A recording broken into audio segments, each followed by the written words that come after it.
Hello, I'm Mr. Phillips and I teach physics and science at Northbridge House Senior, Hampstead.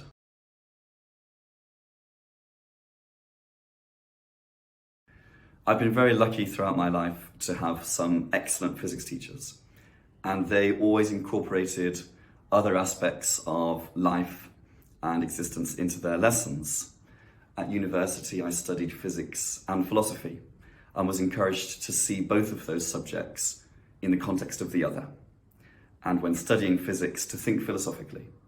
So when I teach science, I encourage my students to ask deep questions about the world and for them to think rationally and for them to think skeptically, not to trust the information that they're given, but to test it and to prove it for themselves.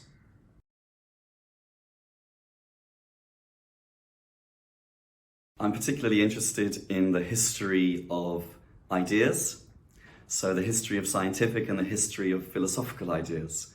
And when I teach science, I try to provide a timeline of what the greatest thinkers have theorized about our universe. From Thales of Miletus, the very first philosopher who thought that everything was made of water, through Aristotle and the post-Socratics, who thought that earth, water, air and fire combined, up to Galileo, Newton, right the way through to Einstein.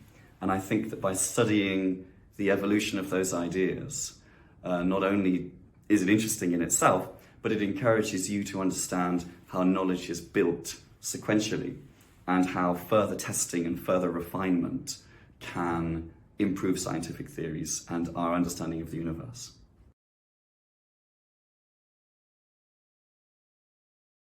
On Friday afternoons, I teach an enrichment class in law and philosophy, and the students are always very interested to know exactly what you have to be doing to be found guilty of murder. They're very interested to find out how to sue each other and what remedy and compensation they can receive. And finally, something else that we enjoy discussing is the prison system and the succession of responses that the state here has taken to wrongdoing, whether it was back in the medieval ages when it was all physical punishment, through to the prison ships, up to rehabilitation, and trying to come to an idea of what works and what doesn't work, and how ought we to treat each other.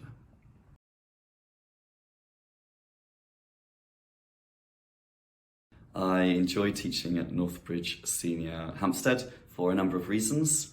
First of all, physics is the same wherever you go, no matter what country, no matter what school you work in. So it's not the stuff that I'm teaching, but the people that I teach and the people that I'm teaching with. So my colleagues are all extremely supportive, they're very caring, they're very considerate, and my pupils are well behaved, they're interested and they're engaged. So I enjoy that community of people. Secondly, I also enjoy the creativity of my job. I'm able to plan whatever sort of lessons I want within the constraints of the curriculum, and I'm encouraged to be autonomous and independent and to allow my interests to inform my teaching. So I really enjoy that creativity.